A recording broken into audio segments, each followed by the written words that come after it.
स्वतःला तिथे त्या ठिकाणी नगरपालिकेला उमेदवार सुद्धा देता आला नाही। एकीकडे म्हणायचं आम्ही शेका पक्षाचा सातबारा कोरा करायला निघालोय आणि मग आतून तिथे अलिबागला शेका पक्षाची हातमिळवणी करायची।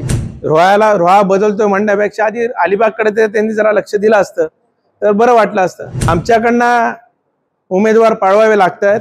राष्ट्रवादी काँग्रेस पक्ष कोणाला उमेदवारी देतंय हे वाट बघत थांबलेली मंडळी आहेत। तटकरच्या घरातच महाराष्ट्रातील सगळ्यात मोठी बंडखोरी आहे आणि त्यांच्या मुलांनी असं बालिश वक्तव्य करणं हे शिकाय शोभनीय नाही आहे। रोह्यामध्ये तर त्यांच्या विरोधात सगळे लोक एकत्र आलेत, हा त्यांचा फेल्युअर आहे। रायगड जिल्ह्यातील शिवसेना भाजपमधील वाद सर्वश्रुत आहे। नगरपालिका निवडणुकीच्या निमित्ताने महायुतीमधील दोन्ही घटक पक्षातील वाकयुद्ध चांगलंच रंगलंय। अलिबाग नगरपालिकेत आमदार महेंद्र दळवी यांना उमेदवार मिळाला नाही, त्यांनी शेकापशी हातमिळवणी केल्याचा गंभीर आरोप माजी आमदार अनिकेत तटकरे यांनी केला आहे। शेकापचा सातबारा कोरा करण्याची भाषा करणारे त्यांच्याशी सेटलमेंट करीत आहेत, ही दुपटीपणाची भूमिका आहे। रोह्यात देखील त्यांना उमेदवार नाहीत, आमच्याकडून उमेदवार पळवावे लागले असं अनिकेत तटकरे म्हणाले आहेत। अनिकेत तटकरे यांच्या आरोपांना आमदार दळवी यांनी उत्तर दिलंय। अनेक वेळा पक्ष बदलून बंडखोरी करणारं तटकरे कुटुंब आहे।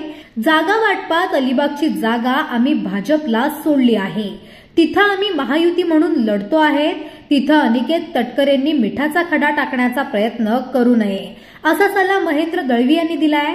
जिल्ह्यात इतरत्र काय झालंय ते बघा, रोह्यात सगळे पक्ष त्यांच्या विरोधात एकत्र आले, हे त्यांचं फेल्युअर असल्याचं दळवी म्हणाले आहेत। अलिबागचे आमदार स्वतःला तिथे त्या ठिकाणी नगरपालिकेला उमेदवार सुद्धा देता आला नाही। आता तिथं काय कॉम्प्रोमाइज झाले मला माहित नाही।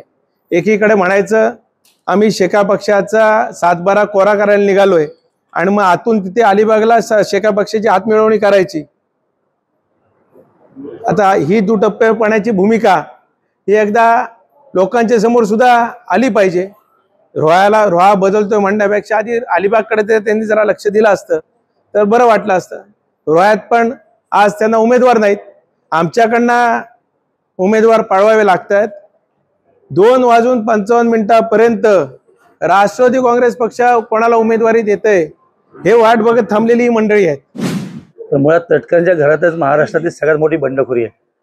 आतापर्यंत आपण बघितलं की अनेक वेळा बंडखोरीतनं पक्ष अदलाबदल केलेले ते एकंदर कुटुंब आहे आणि त्यांच्या मुलांनी असं बालिश वक्तव्य करणं हे शिकाय शोभनीय नाही आहे। अलिबागची निवडणूक ही वेगळ्या धाटणीची निश्चित आहे। आपण ती शीट भारतीय जनता पार्टीला सोडली। ज्या जिल्ह्यामधल्या नगरपालिकेच्या नगरपंचायत निवडणूक आहेत तर नगरपालिकेच्या संदर्भातले सीट शेअरिंग झालेले आहे आणि तर त्या पक्षाला ते लढत आहेत, त्यामुळे आम्ही खाली 5 सीट तर नक्की लढतो। आता मुरुड आमची स्थावर असणारी आहे, आम्ही त्या ठिकाणी सत्तेत आहोत, त्यामुळे मुरुड आमचा अधिकार आहे। त्यामुळे अलिबाग माझ्या मतदारसंघातली भारतीय जनता पार्टी दिली, त्यामुळे एकत्र मिळून महायुती आम्ही व्यवस्थित काम करतो। अनेकेत याच्यामध्ये मिठाचा खडा करण्याचा प्रयत्न करतो। खरं म्हणजे हा प्रश्न त्याच्या वडिलांना विचारला पाहिजे की पेनमध्ये काय झालं, श्रीवर्धनमध्ये काय झालं, तळ्यामध्ये काय झालं, माणगावमध्ये काय झालं।